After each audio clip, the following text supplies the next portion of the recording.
for the hardest-hitting show in talk radio. The true progressive voice since 2012. This is Southpaws.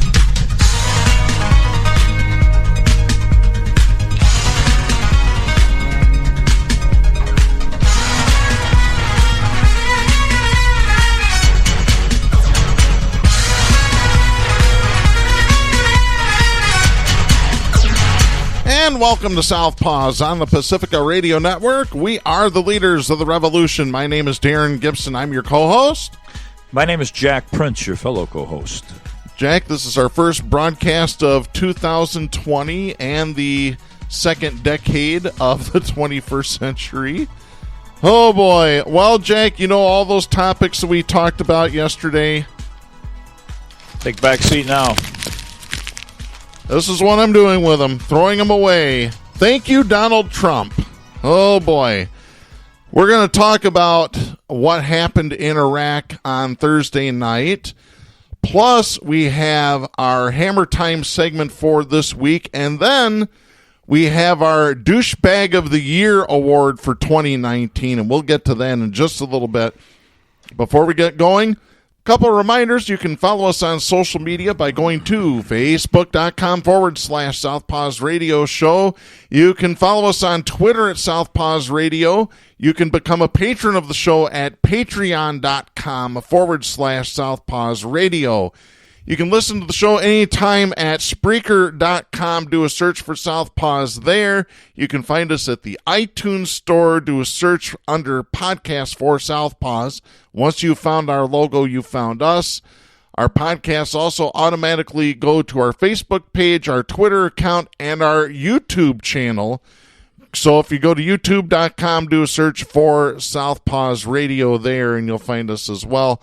Plus, we're on great Pacifica stations across the country, including KCEI-FM, Taos, New Mexico, KZGM, Kabul, Missouri, and at Global Community Radio Channel 1 every Monday night at 9 p.m. We're on right after Democracy Now! Make sure you check us out there as well. So, in the time that we talked yesterday, Jack, to the time that we're recording on Friday, January 3rd, we've had a lot of news. I've got this from the Associated Press out of Baghdad. Iran vowed harsh retaliation for a U.S. airstrike near Baghdad's airport that killed a top Iranian general who had been the architect of its interventions across the Middle East as tensions soared in the wake of the targeted killing. Now, we need to rewind a little bit to give you the background as to how we've gotten to this point. Apparently, within the last couple of weeks, a U.S. military contractor in Iraq was killed, and it was blamed on Iran. So the U.S. military started striking Hezbollah targets in Iraq and in Syria. Now, my understanding is that Hezbollah is also fighting ISIS in Syria. So what? That doesn't make any sense. I thought ISIS was our enemy.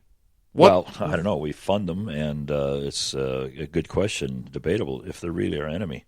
But like you said, this goes way back. I'm more angered by how far back the hawk tendency to want to have war with Iran goes.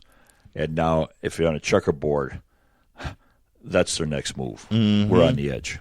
Yeah. Here's the problem, is that they're playing chess and we're playing checkers. Because look at who we have in the White House. Yeah, we're playing checkers with an idiot. Yeah. 2020, I remember sitting here just New Year's Eve a few days ago, with a little wine under my belt, trying to be optimistic, looking at the Greta Thunbergs and the impeachment initiative, as anemic as it might be sometimes, the Democrats.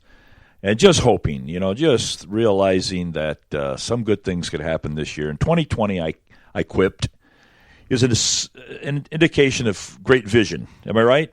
If you have 2020 vision, yeah, it's not perfect, but it's a clear vision. So my quote to a friend was, hey, it's 2020. Maybe the world's vision is clearing and things can get better. How could it get any worse with the attacks against the Jewish synagogues and people walking up and punching rabbis in New York, into grocery stores opening fire, and the madman in the White House. How can it get much worse? It did get worse. And in that analogy of clear vision, we have a big glob of mud in front of our vision, or worse, excrement from Trump. Mm-hmm. The whole world now in this new year starts out with, deservedly, a fear and a trepidation as to where this idiot's going to lead us. Yeah, and it's not a good place where he's going to be leading us. He won't back down. Let me continue a little bit. So then, once the Hezbollah targets were drone bombed, I think the U.S. military killed like 25 people. Then the protests started at the U.S. embassy in Baghdad in Iraq. Yes, it did.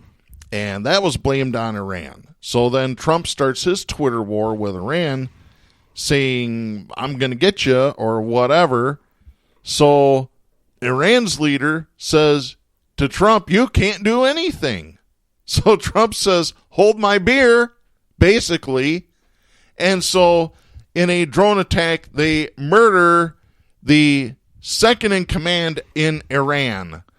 Let me continue with this Associated Press story. The killing of General Qasem Soleimani, the head of Iran's elite Quds force, marks a major escalation in the standoff between Washington and Iran, which has careened from one crisis to another since Donald Trump withdrew from the 2015 nuclear deal and imposed crippling sanctions. The United States urged American citizens to leave Iraq immediately following the Friday airstrike at Baghdad's international airport that killed Soleimani and 9 others, Iran state TV reported Friday. The State Department said the embassy in Baghdad, which was attacked by Iran-based militiamen and their supporters earlier this week, is closed and all consular services have been suspended. Around 5,200 American troops are based in Iraq, where they mainly train Iraqi forces and help to combat Islamic State militants. Yeah, so we've got a pretty good-sized presence militarily in Iraq. You know, they didn't just kill Soleimani, if that's his name. The 6 others were taken out. Yeah, 9 others is what the Associated Press is saying. I've got Common Dreams saying 6. But yeah, this is direct from Associated Press. And you know who they're, and I want you to continue reading that, but you know their rationale is that, well, this is protecting military men in the state of Iran, in the country of Iran. But the Pentagon will admit they do not have a shred of evidence that Soleimani or militia groups were planning any attacks. Corporate media outlets dutifully echoed the Trump administration's line, and I'm seeing that line dutifully repeated across the media world, the corporate media world, that this was a way to protect our population in Iran, which is extensive. And so you had to have, as Darren listed, one trumped-up bullshit lie after another about escalation. So that now, oh, well, hey, it's very precarious in Iran, and I'm going to save our personnel by taking out this general. It's as predictable, as easy to trace. I mean, we said on this show he would do this. Yes, several weeks ago. And here's the thing. If you want to protect U.S. troops, bring them home. Yeah. Why are we in Iraq? Because of the war in 2002, where they lied about weapons of mass destruction. Bush lied. Oh, there's weapons of mass destruction in Iraq. We need to go over there and we need to take out Saddam Hussein and all the other crazy people in Iraq. Meanwhile, we have our own crazy people running this country and have been for 30 years, and starting with Ronald Reagan. Synagogues. They have wanted this for a long time. Israel has been champing at the bit for a long time, and now their dream is coming true. The Hawks are celebrating in Washington, D.C. Republican Rubio, Cotton, that idiot in Arkansas, Risch from Idaho, Ben Sasse are applauding. They're hailing Trump for this decisive action. Yeah, fools cheering fools. And Common Dreams. Yep. World War III trends as hawks rejoice at Trump decision to assassinate Iranian leader. The hawks are celebrating. Darren and I talked before the show as two concerned citizens, not two people prepping for a show, and we said, what would Iran do? Let's just, and don't think we don't have a right to question that. What would they do next? What would be, and Darren's answer was, hey, they pulled off a very successful, well, let me ask you, readers, listeners, do you remember the last time we were in a crisis with Iran? What they did effectively brought us politically to our knees? That was a hostage taking. Yeah. They will retaliate. You can bank on it. Of course they will.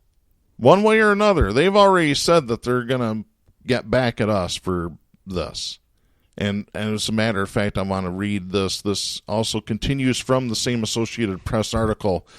Iran's Supreme Leader Ayatollah Ali Khamenei warned that, quote, harsh retaliation is waiting, end of quote, for the U.S. after the airstrike, calling Soleimani the, quote, international face of resistance, end of quote.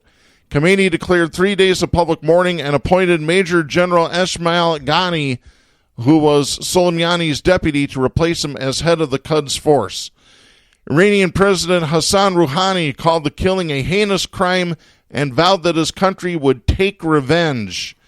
Thousands of worshippers in the Iranian capital of Tehran took to the streets after Friday Muslim prayers to condemn the killing, chanting, "Death to deceitful America." The targeted strike and any retaliation by Iran could ignite a conflict that engulfs the whole region, endangering U.S. troops in Iraq, Syria, and beyond.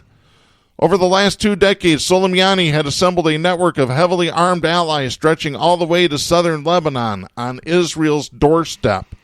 That was something else that we talked about. You think they won't go after Israel for this? Oh, yeah. Yeah, definitely. And Israel, the trouble with Israel is they'll retaliate immediately in spades. You know, I appreciate you taking this back and putting this in context where this really began with some of the Hezbollah action that you mentioned here on the show. I'm going to go back even farther. I think it started when Trump's Iran policy was altered. You remember he's been seeking to incite war with Iran since he reneged on the nuclear deal in May of 2018. Yeah. And it's been a slippery slope since. He had his sights. The people that sit around his table there on Pennsylvania Avenue, they knew where they were headed. We were told by the general before the Iraq War. There was a general, I can't think of his name right now, who had him listed, starting with Iraq, ending with guess who? Iran. Iran. Here we are. Deja vu. But it wasn't deja vu. He was a general. He didn't pull out a fortune cookie. He knew the heartbeat of our foreign policy. I'll tell you what. I wouldn't call it deja vu. I would call it a continuation of the corporatist, capitalist policy of we need to control everything and everybody so that we can laugh all the way to the bank. If you want to know what this is about, it's about oil, folks. And by the way, oil prices have surged since this murder last night. Of course they have. Darren, you know, here, let's go through the things we can say are guaranteed from Southpaws. Yep. 1, Iran will retaliate. Yep. Number 2, the corporate media. You just talked about the influence of the corporate media, or the corporate influence on all of society. The corporate media will spin this, I guarantee it, that it's good. I don't just mean Fox. I mean the corporate media, CNN, MSNBC, even CNN, they will put a positive face on this action. Of course they will. They'll try to make it look somewhat neutral, but bottom line, they will perpetuate it. Because they did it in the past when we went to a war with Iraq. New York Times. Washington Want Post. to talk history? Matter of fact, I can remember anybody's voice. I can't remember anybody's voice except one who we've talked about here this morning, a man named Bernie Sanders. You got it. As a matter of fact, I want to read this. Bernie Sanders posted this to his Twitter account. Let me read this here. When I voted against the war in Iraq in 2002, I feared it would lead to greater destabilization of the region. That fear, unfortunately, turned out to be true. The U.S. has lost approximately 4,500 brave troops, tens of thousands